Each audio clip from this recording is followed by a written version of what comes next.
enviado pelo Pai para nós sermos curados, limpos e libertos. Amém. E a mensagem de hoje é o poder da palavra que nos sara. Jesus foi enviado ao Pai, foi enviado do Pai àquela cruz para nos sarar no corpo, na alma e no espírito, para nos sarar no físico, para nos sarar fisicamente, espiritualmente e emocionalmente. Ela é a palavra que nos sara em todas as áreas. Quem é que crê nisso?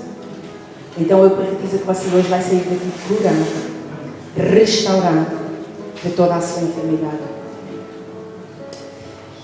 Hoje, pelo poder da palavra que sara, vamos poder receber essa cura e essa libertação que Jesus nos oferece e que todos nós precisamos. Amém? Então baixa a sua cabeça e eu vou orar. Querido Espírito Santo, dá-nos graça diante do Pai nesta manhã, Senhor, para que a Tua palavra fique gravada no nosso coração e nos desperte na fé, para que hoje, nesta manhã, todos possamos ser curados e restaurados de toda a espécie de males no nosso corpo, alma e espírito. Que a Tua vontade, que a Tua verdade nos liberte, Senhor, e nos capacite na fé para podermos alcançar as promessas de cura destinadas a todos aqueles que Te amam. No nome de Jesus. Amém. Amém. Aleluia. Vamos abrir as nossas Bíblias em João 5.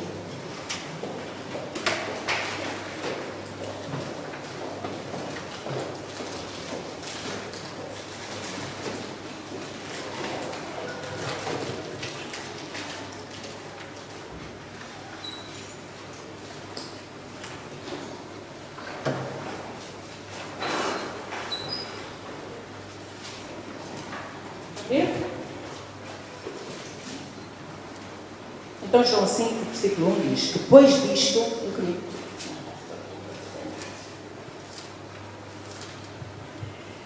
depois disto, havia uma festa entre os judeus e Jesus subiu a Jerusalém. Ora, em Jerusalém, à próxima à porta das ovelhas, um tanque chamado em hebreu Betesda, que traduzido significa casa de misericórdia, o que tem 5 alpendres. Neste jazia grande multidão de enfermos, cegos, mancos e ressecados, esperando o movimento das águas. Porquanto um anjo descia em certo tempo ao tanque e agitava a água, e o primeiro que ali descia depois do movimento da água sarava de qualquer enfermidade que tivesse. Estava ali um homem que havia 38 anos e se achava enfermo. E Jesus, vendo este deitado e sabendo que estava neste estado, havia muito tempo, disse: queres ser curado? O enfermo respondeu: Senhor, não tenho homem algum que quando a água é agitada me meta no tanque, mas enquanto eu vou, desce outro antes de mim. E Jesus disse: levanta-te, toma a tua cama e anda. Logo aquele homem ficou são e tomou a sua cama e partiu. Amém? Então, em Jerusalém, numa cidade chamada Betesda, havia um tanque. Esse tanque continha águas. E essas águas eram movidas, eram agitadas de tempos a tempos. Sempre que essas águas eram agitadas, todo aquele que mergulhasse, o primeiro que mergulhasse nessas águas, diz a palavra de Deus, era sarado de qualquer enfermidade. A maioria das pessoas que realmente estavam ali, que era uma grande multidão, segundo diz a Bíblia, todas praticamente eram doentes, estavam enfermas. E eu imagino aquilo devia ser uma grande confusão, sempre que as águas eram agitadas, todos a correrem a ver qual era o primeiro que se conseguia lançar a água para realmente obter a sua cura. O povo, a crença do povo, era que estas águas eram agitadas por um anjo, e todo aquele que mergulhasse nelas era sarado. Mas dizem alguns historiadores que essas águas eram de origem vulcânica, daí as suas propriedades curadoras. Mas a crença entre um povo realmente era que as águas eram agitadas por um anjo. E foi precisamente este lugar, entre tantos outros que havia, mas foi este lugar que Jesus escolheu para estar com aquele povo doente e sofrido pela enfermidade. Quando Jesus chegou ali, olhou aquela multidão e os seus olhos voltam-se para um homem paralítico que estava ali deitado numa cama. Jesus, movido de compaixão, olha para aquele homem e faz-lhe uma pergunta: queres ser curado? Queres ficar são? Estranho. Se o homem estava paralítico, se as pessoas estavam ali na esperança de mergulharem naquelas águas e serem curadas, por que motivo Jesus fez aquela pergunta? No mínimo era estranho. Vocês não acham? Mas o homem respondeu. Nós já vamos ver. Senhor, eu quero, mas não tenho ninguém que me meta no tanque. Quando a água é agitada, enquanto eu vou, outro desce antes de mim. Ou seja, Senhor, eu quero, mas eu não tenho quem me ajude. Já Adão fez o mesmo. A culpa foi da mulher que me fez. Por sua vez, a mulher disse: a culpa foi da serpente que me enganou. E o diabo, como não tinha mais ninguém, a serpente não tinha mais ninguém a quem acusar, não é? A responsabilidade ficou com ela mesma. A culpa nunca é nossa. Nós, se vocês repararem, nós encontramos sempre algo a que nos podemos agarrar para justificar o nosso problema e a razão pelo qual não nos conseguimos ver livre dele. Era o que este homem estava a fazer. A culpa, dizemos, nós temos a tendência a dizer: a culpa não é minha. Pode ser do amigo, até pode ser da igreja. Por que não? A culpa da minha vida não melhorar é a igreja. A igreja não faz nada. A culpa é do pastor e da pastora. Passam por mim até nem me ligam. Eu a precisar tanto de uma palavra amiga, a precisar tanto de conversar, ter um aconselhamento, a precisar tanto de um carinho, e ninguém me liga. A culpa é do irmão. Aquele irmão fica com ele a falar com alguém. A culpa é sempre do outro, nunca é nossa. Eu queria aqui abrir um parênteses. Sabe que muitas vezes Deus faz estas coisas do pastor não ligar, da pastora não ligar, do irmão, para nos moldar, para nos sarar, para nos trazer ao carril, para ver o ponto em que o nosso coração está. Se nós somos capazes de ultrapassar as situações para que Ele possa acrescentar mais. Porque o propósito de Deus é dar. Porque Ele é o dom da vida. Ele é o dom de todas as coisas. Então o propósito do coração de Deus é dar, meus irmãos. Nunca é tirar. E esse é o propósito do pastor e da igreja. Abençoar. E se por alguma razão você acha que a culpa é do pastor ou é da pastora, olha, não é minha, nem é do pastor, nem é do diabo, é de Deus. Que quer sarar, quer remover esses tropeços, aquilo que não presta e que o impede de ser curado.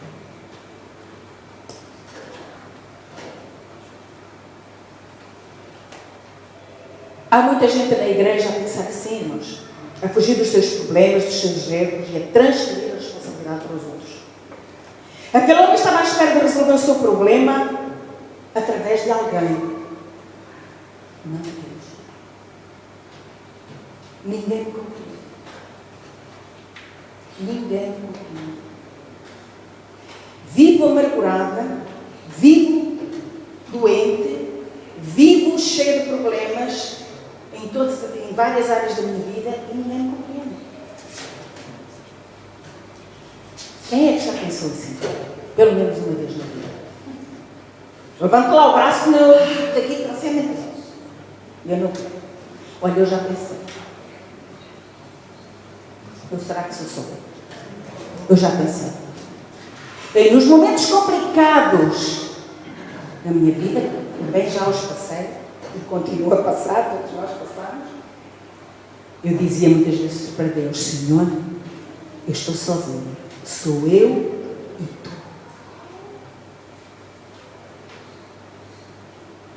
E Deus falava no meu coração e dizia: então não estás só. Não é? Se sou eu e ele, já somos dois. Então não estás só. E como Deus falava que eu então não estava só, eu dizia: então eu e tu somos unidos. E eu vou vencer. E você vai vencer também. Porque se eu não estou só, você também não está. Ele está consigo. Toda a gente pode deixá-la, pode deixá-la o irmão, o amigo, o pastor, a igreja pode não ligar. Mas Deus nunca nos deixa, nunca nos abandonar. Na verdade, o diabo está neste mundo só para matar, roubar e destruir. Mas saiba uma coisa: eu nunca posso transferir para o diabo uma culpa que é minha. Qualquer coisa que acontece, a nossa tendência, a sua e a minha, é o diabo. Foi o diabo que fez, foi o diabo que trouxe, foi o diabo que provocou esta situação. Eu vi o diabo no irmão quando me disse isto. É o diabo. Mas já vezes não é o diabo, somos nós. Porque ele, coitado, ele não presta realmente. O objetivo dele é matar, roubar e destruir. Mas a maior parte das vezes não tem culpa nenhuma das suas falhas e das minhas. E ele vai dizer assim: não, a culpa não é minha, é tua. Porque tu é que murmuraste. Tu é que decidiste falar mal do irmão. Tu é que decidiste ter inveja. Tu é que ficaste ressentido. Tu é que decidiste fazer isso. Não fui eu. Tu é que decidiste pecar. A culpa é tua, não é minha. Não transfiras para mim a culpa que é tua.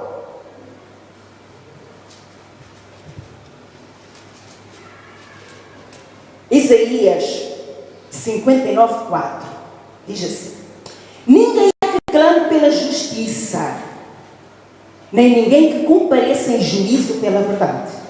Confiam na vaidade e andam falando mentiras. Concedem o trabalho e produzem iniquidade. Tentação não é pecado. Enquanto nós estivermos neste mundo, nós vamos ser tentados. Enquanto nós estivermos aqui, o diabo vai trazer a tentação. Nós vamos ser tentados. Nas pequenas e nas grandes coisas. Nós vamos ser tentados. Mas diz a palavra de Deus que a tentação, Deus nos dá um escape. A tentação nunca vem sozinha, meu irmão. Ela vem sempre acompanhada do escape. Deus dá-nos sempre a oportunidade de nós decidirmos o que fazer. Diz a palavra que Ele nos dá dois caminhos, não é? O da bênção e da maldição. O pecado, nós sabemos que é mau. Quando o diabo vem com tentação, nós sabemos que é mau, se fizermos aquilo. Mas somos nós que temos que decidir. Ele não tem poder de decisão sobre aquilo que eu faço ou não faço. Nem Deus. Portanto, muito menos ele. Eu é que decido pecar ou não pecar. Seguir aquilo que Deus diz para fazer ou seguir aquilo que diz a minha carne. o meu ego, o meu caráter. Sabe que há prazer no pecado? O pecado dá prazer, irmão.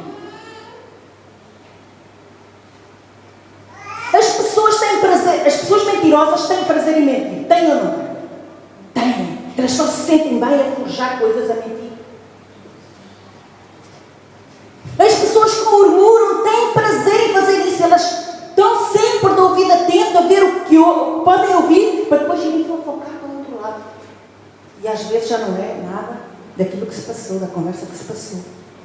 O pecado dá prazer. O pecado dá prazer. Por isso é que a culpa nem sempre é do diabo. É nossa. E nós temos aqui que homem e mulher, Adão e Eva, eles transferiram a responsabilidade do pecado sempre para outra pessoa. Ele para a mulher e a mulher para a serpente.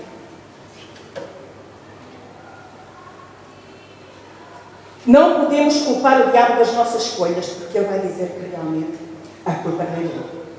Em Tiago 4,14 diz assim: mas cada um é tentado quando atraído e engodado. O que é engodado? Engodado é aliciado, seduzido pela sua própria concupiscência, pela sua própria carnalidade. Nós somos tentados e atraídos por isso, pela nossa carnalidade. Nós somos aliciados. E só fazemos se quisermos. Mas no versículo 7, lá de Tiago 4, diz: sujeitai-vos, pois a Deus, resistir ao diabo. E se nós fizermos isso, o que é que vai ser? O que é que vai acontecer? Ele vai fugir de nós. Ele vai fugir de nós. Muitas vezes nós somos capazes de ver o erro dos outros e não ver o nosso. Aliás, o que normalmente acontece, não é? Transferimos sempre a culpa para os outros. Quando você está numa conversa e está a ouvir, é tentada a concordar minimamente. Já está a ser envolvida. Está ou não?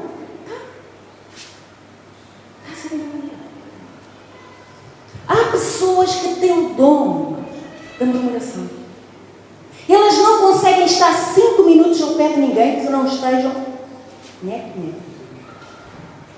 impressionante.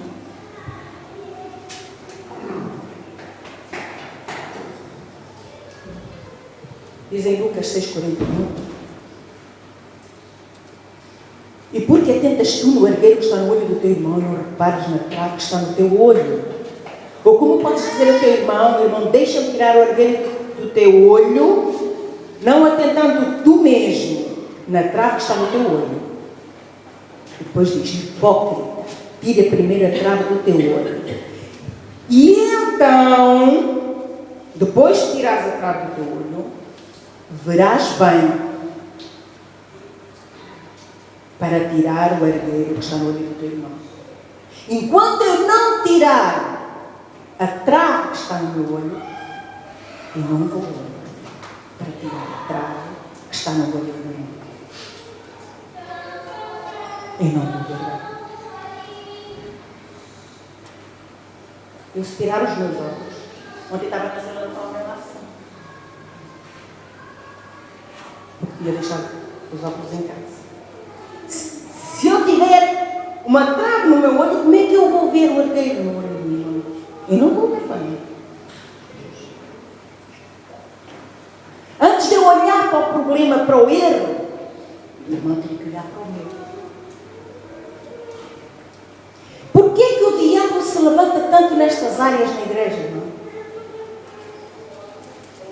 Porque se parece que são coisas sem importância nenhuma. Foi só uma conversa. Foi só uma observação. Há pessoas que até vêm com novidades. Olha, aquele irmão acontece isto e assim, ó, vamos orar. Temos que orar. Sabe quem são? São os intercessocas, não é? Esses irmãos são os intercessocas. Eles trazem, eles querem dilatar a situação, o problema, na desculpa da oração. Mas realmente o que se está a passar ali é uma fofoca, é uma crítica, é uma murmuração. Porquê que Jesus perguntou àquele homem se queria ser curado? Porque há pessoas que não querem ser curadas. Há pessoas que não querem ser curadas. Não querem deixar o pecado. Não querem mudar de vida. Elas são assim. E por mais que ouçam a palavra aqui na igreja, por mais que a pessoa bata na mesma tecla, saem à porta da igreja e continuam a fazer tudo a mesma.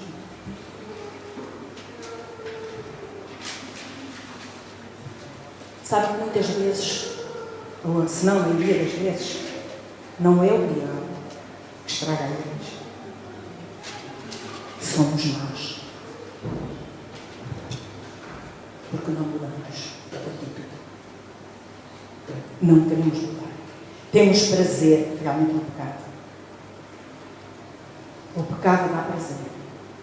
Mas também é o pecado que nos separa de Deus e que não nos deixa alcançar as promessas de vida abundante que Ele tem para nós. É por causa do pecado. Em Mateus 9, relata a cura de um outro paralítico lá em Cafarnaum. E diz no versículo 2: e Jesus, vendo a fé deles. O que é que Jesus viu naqueles homens que trouxeram a marca do paralítico? Jesus viu a fé. Jesus viu a fé deles e disse para eles: filho, tem bom ânimo, perdoados que são os teus pecados. Só depois do nosso pecado perdoado nós poderemos ser curados. Só quando nós temos consciência do erro e nos arrependemos diante de Deus, podemos ser sarados. Porque é o pecado que nos separa de Deus e das suas promessas de bênção. Há situações na nossa vida, na vida de todo o crente, na sua vida e na minha vida, que só nós podemos resolver com Deus. Só nós. O irmão não pode resolver, a família não pode resolver, o pastor não pode resolver, ninguém pode resolver. Só eu posso resolver. É uma determinação de vida que cada um de nós tem que ter. Uma determinação de fazer tudo por tudo para seguir Deus e fazer aquilo que realmente está na sua palavra e rejeitar tudo que é tropeço, tudo que me atrapalha, que me embaraça e não me deixa usufruir daquilo que tenho dentro. Enfermidades não são só físicas, há enfermidades muito mais graves, que são as enfermidades que causam traumas, rejeição, amargura, mágoa, ressentimento. Isto está tudo guardado na nossa alma. Estas enfermidades geram complexos. Complexos geram tormento, inclusivamente. Roubam a paz.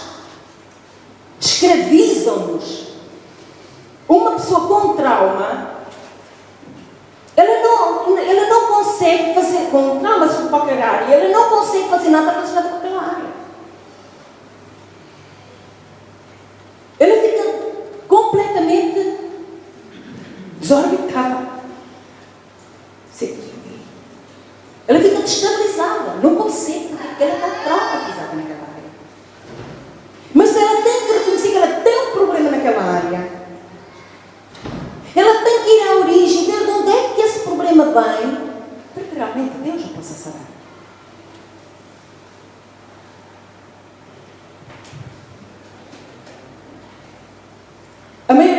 vezes só nos preocupamos com as enfermidades físicas. E agora eu pergunto, e as enfermidades do caráter? E as enfermidades dos olhos? E as enfermidades da língua? E as enfermidades dos ouvidos? E as enfermidades dos pés e das mãos? O que é que fazemos com elas? Dentro da Igreja de Cristo. Eu não estou a falar só para a igreja, estou falando da igreja em geral. Há cegos, coxos, paralíticos, gente com toda a espécie de enfermidade. E agora eu pergunto, quem são os cegos dentro da igreja? Os cegos são aqueles que não têm visão espiritual para as coisas de Deus. Eles só veem o mal. Eles não veem mais nada. Para além disso. Em 2 Coríntios 4:4 diz assim: nos quais o Deus deste século cegou o entendimento dos incrédulos, para que não lhes resplandeça a luz do Evangelho da glória de Cristo, que é a imagem de Deus. O Deus deste século. Quem é o Deus deste século? O diabo. Cegou o entendimento dos incrédulos. O cego não consegue ver. Consegue. Ele é cego. Não vê. Não consegue ver o futuro. Não consegue ver a vida abundante em Cristo. Não consegue ver a alternativa a uma vida de pecado. Não consegue ver. Está cego. Não consegue ver a luz do Evangelho, da palavra de Deus. Não consegue ver. Tudo quando vai do púlpito é para mim. Eles não tomam aquilo como uma cura, mas como uma faca. Não, todo vai do púlpito é para curar. Para restaurar. Para abençoar. Para nos trazer à razão. Para nos ajudar na caminhada com Cristo. Para nos ajudar a receber a vida abundante que Deus já nos deu através de Jesus. Os cegos não conseguem ver solução para os seus problemas. Estão cegos. E os coxos? Os coxos são aqueles que vivem a coxear entre duas atitudes, dois pensamentos. Hoje está tudo bem. Estão bem dispostas, estão alegres. Louvam a Deus. Está tudo bem. Amanhã está tudo mal. Hoje estão em cima. Amanhã já estão embaixo. Hoje amam. Amanhã desprezam. O coxo não se firma. Há sempre alguma coisa que o impede de andar, que dificulta o caminho, que o impede de fluir na vida. Não estão firmes, nem sabem o que querem. Estão sempre a vacilar entre duas atitudes. Mentem, dão mau testemunho, têm uma vida de pecado, vivem de esquemas, têm atitudes levianas. E o que é mais triste é que há cristãos assim. Não há, graças a Deus, eu não conheço ninguém assim, mas há. Infelizmente há cristãos assim. Há cristãos assim. Há ou não há, irmãos? Digam lá. Há cristãos assim ou não? Que mentem. Têm esquemas.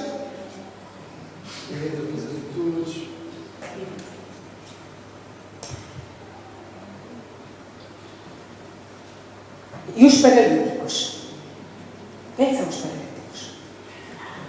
Paralítico é quem não consegue andar. Ele está paralisado.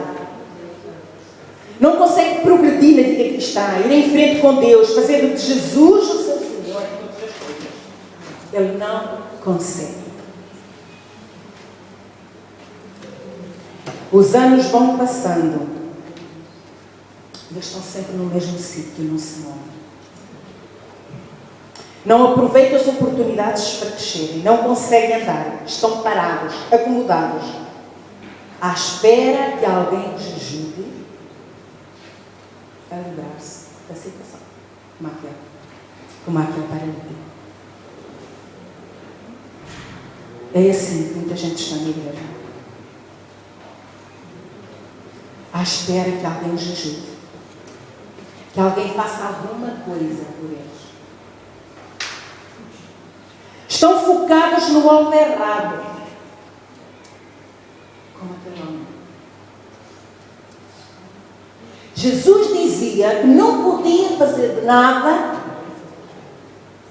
se não viesse do Pai, se não fosse o Pai ajudar. Não podia fazer nada.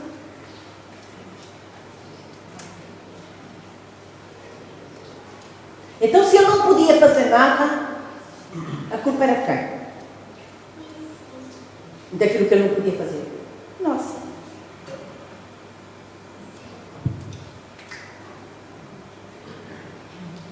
Aquele homem esperava ser curado através de alguém que o jogasse na água.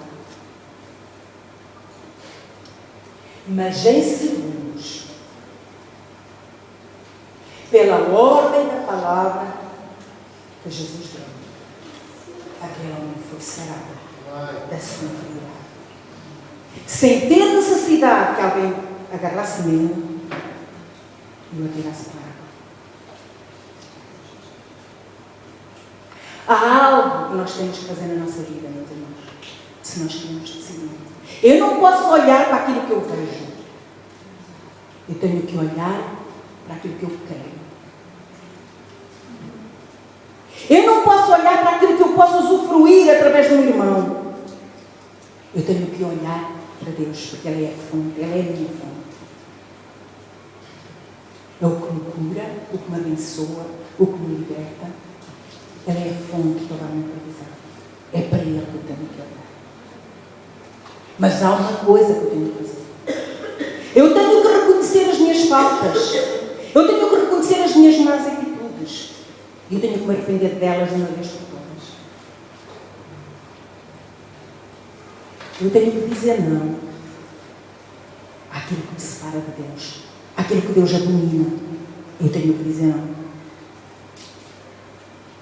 A maioria das pessoas não conseguem. Elas não têm força para dizer não. Sabe porquê? Porque elas estão fracas espiritualmente. Elas estão desgastadas. Por isso a culpa é disto, é daquilo, é daquilo, é daquilo. A culpa é de toda a gente.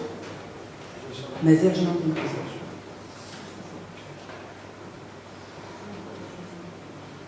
Nós temos que nos fortalecer no espírito. Porque o nosso espírito, é o fortalecimento do nosso espírito, que irá sobrepor a nossa carne. Que nos irá levar a ficar focados naquilo que realmente nós queremos alcançar de Deus e que Ele nos promete. Jesus Cristo é a palavra que nos salva. Ele é o mesmo ontem, hoje e eternamente. Ele não mudou. Os mesmos milagres que Ele fez, Ele faz hoje. Há poder no seu nome. Há poder na sua palavra. A sua palavra está firme nos céus. Ela não caiu ainda, nem vai cair. E essa palavra, ela se manifesta na vida de todo aquele que crê. Para eu me ver livre, eu jamais poderei ver-me livre de um pecado se eu não reconhecer esse pecado. Eu jamais poderei ser perdoada de uma má atitude se eu não reconhecer que tive essa má atitude. Deus jamais poderá vir ao meu encontro para me consolar se eu não chorar o meu pecado aos seus pés. Se eu não reconhecer diante dele que eu errei. Se eu não assumir a culpa dessa transgressão.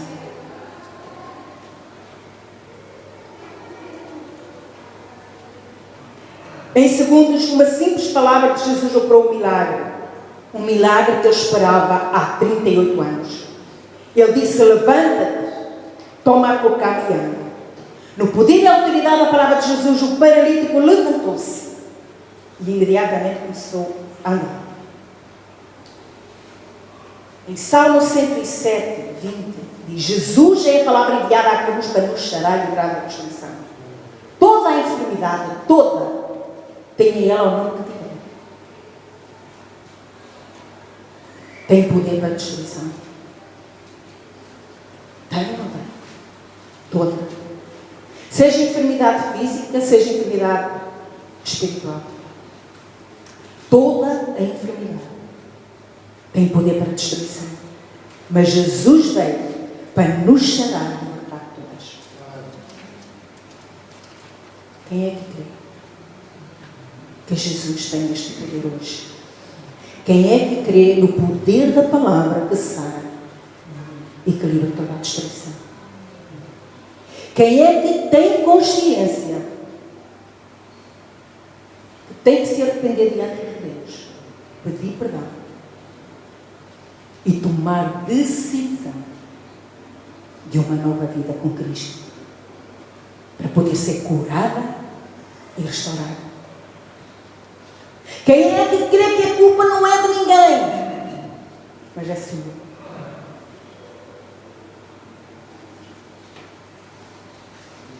Amém. Nós temos sempre desculpas para os nossos erros.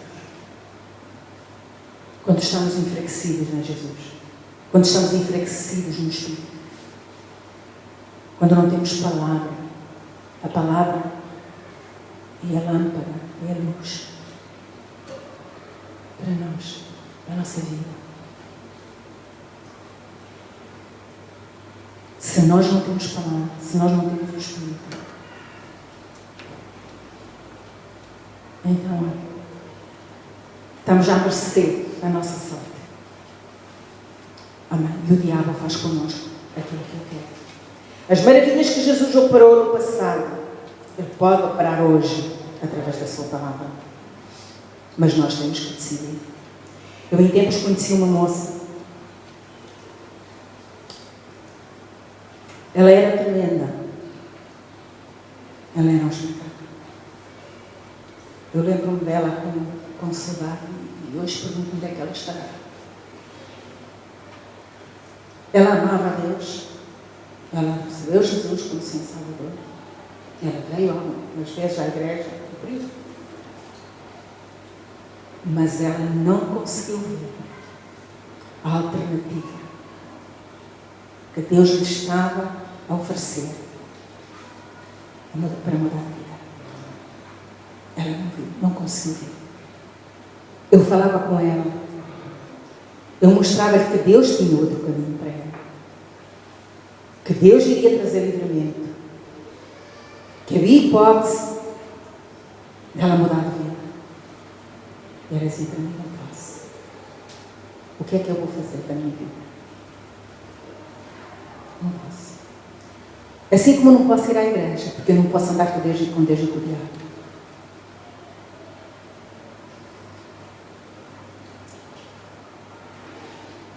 Não teve forças. Não teve determinação.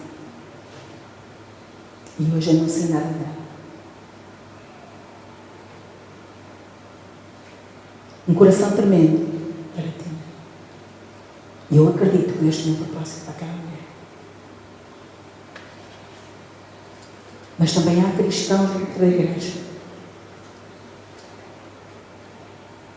que nós mostramos o erro. Nós mostramos aquilo que eles têm que mudar. E eles não conseguem. Porque o dinheiro vai me fazer falta. Porque depois como é que eu pago as contas? Porque depois o que é que eu faço à minha vida? Se eu largar isto, preferem estar no pecado a confiar na vida abundante que Deus lhe promete. Amém, irmãos? Queremos ser curados? Queremos ser curados? Mudemos de vida.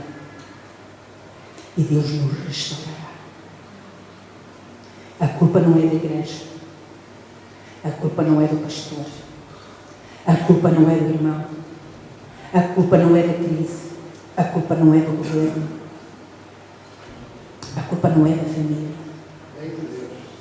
E a culpa também não é de Deus. A culpa é nossa. Mas a palavra de Deus diz: se vieres a mim, uma atitude de arrependimento, eu sou fiel e justo para te perdoar de todo o teu pecado. E dele eu não me lembro mais. Há pessoas enfermas aqui, na alma. Temos que mudar. Se você está enfermo na alma, é na alma que você vai ser atacado pelo diabo. Você está enfermo, está fraco. Fraqueza significa enfermo. Mas Deus quer nos restaurar. Nós não temos que esperar que alguém ore por nós. Nós não temos que esperar que alguém nos mergulhe na água. Nós temos as águas do Espírito Santo de Deus. Que a qualquer hora, em qualquer momento, nós podemos mergulhar e ser restaurados. Amém? Então, se crê nesta palavra, eu queria que você hoje, Deus também quer, saia daqui curado. Ponha a mão no ombro da pessoa ao seu lado e diga para ela: levanta-te. Fite os olhos dela e diga: levanta-te. Sai dessa cama. Sai dessa situação. E anda. Vai em frente. Não fiques coxo, nem cego, nem paralítico. Tens que ter ação. Tens que te mover na força da palavra de Deus e do Espírito Santo de Deus. E Ele te sarará. Amém? Então, se crê que Deus está aqui para lhe dar esse milagre, seja ele físico, seja ele espiritual, venha aqui e nós vamos orar. Eu quero orar pessoalmente por cada pessoa. Nós vamos impor as nossas mãos e nós vamos ungir com óleo. O financeiro é qualquer doença, qualquer enfermidade. Enfermidade não é só física. Amém? Qualquer enfermidade. E determino hoje: não dê lugar ao diabo. Não dê lugar ao diabo. Todas estas coisas parecem pequeninas coisas, mas são grandes coisas. São coisas que nos levam à destruição.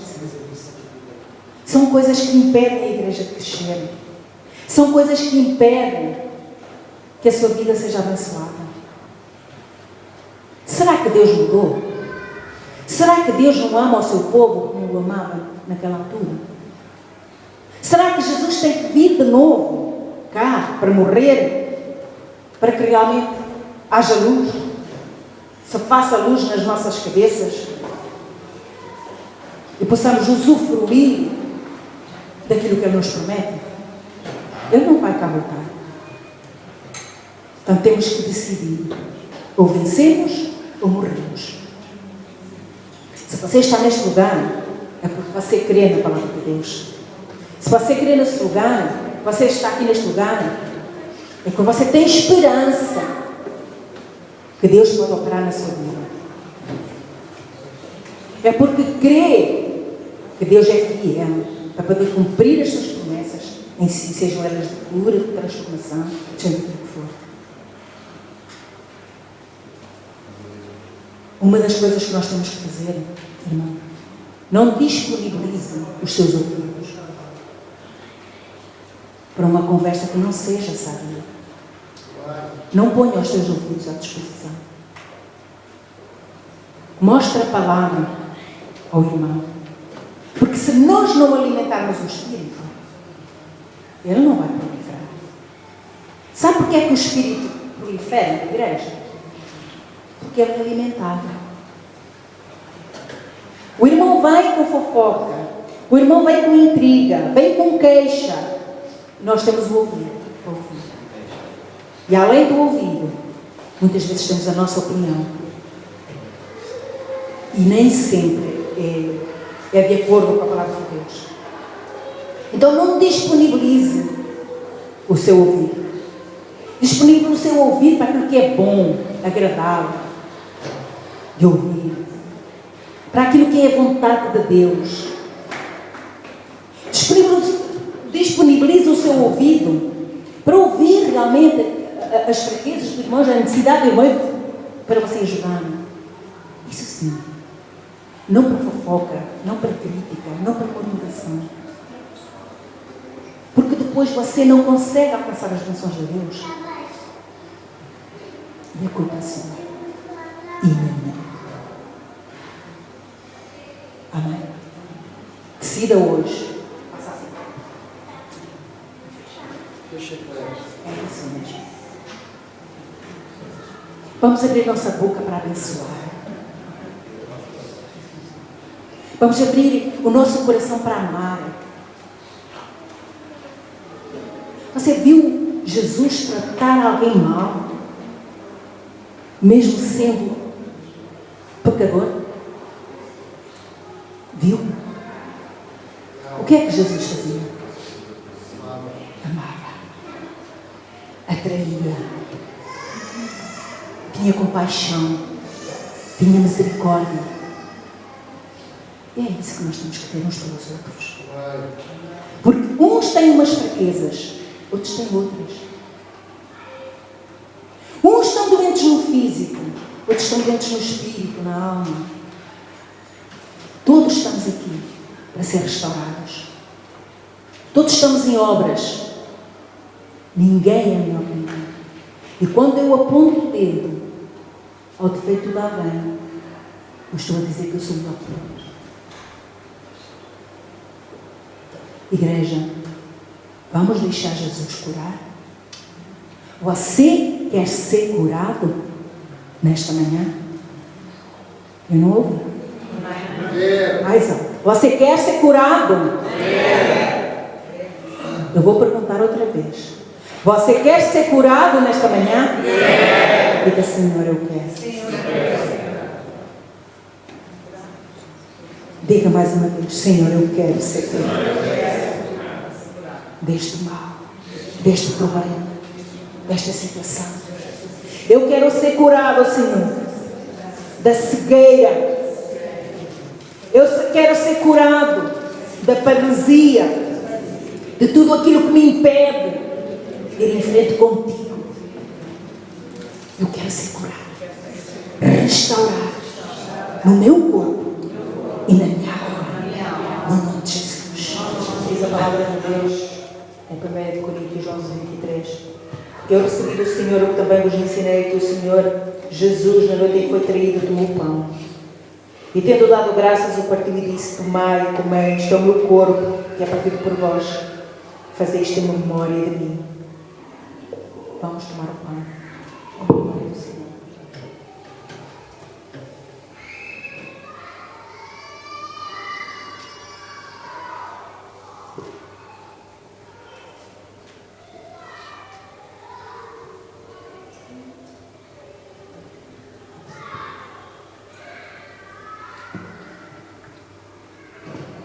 Semelhantemente, também, depois de cear, tomou o cálice, dizendo: este cálice é o Novo Testamento no meu sangue.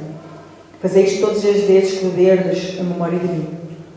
Porque todas as vezes que beberdes e comerdes este pão e beberdes este cálice, anunciais a morte do Senhor até que venha. Vamos tomar o cálice. A memória do Senhor.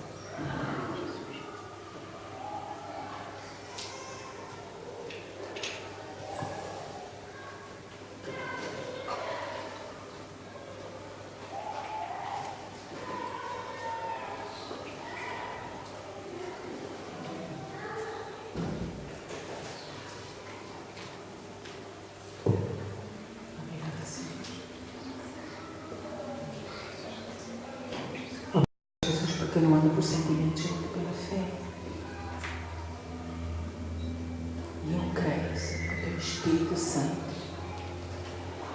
esteve neste lugar para operar na vida dos meus irmãos, para restaurar o seu corpo, a sua alma, para trazer arrependimento, para nos dar essa vida nova em Ti, Senhor.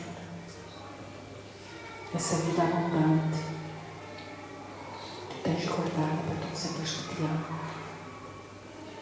Obrigada, Pai. Em nome de Jesus, eu recebo essa vida abundante para todos os meus irmãos, para todas as pessoas desta congregação. Eu recebo essa vida, Senhor. Eu recebo essa prosperidade física, material e espiritual. E a Ti, Senhor, eu dou toda a honra, toda a glória e todo o louvor. Crendo no meu coração que Tu operaste, Senhor, nas nossas vidas. No nome de Jesus. Amém.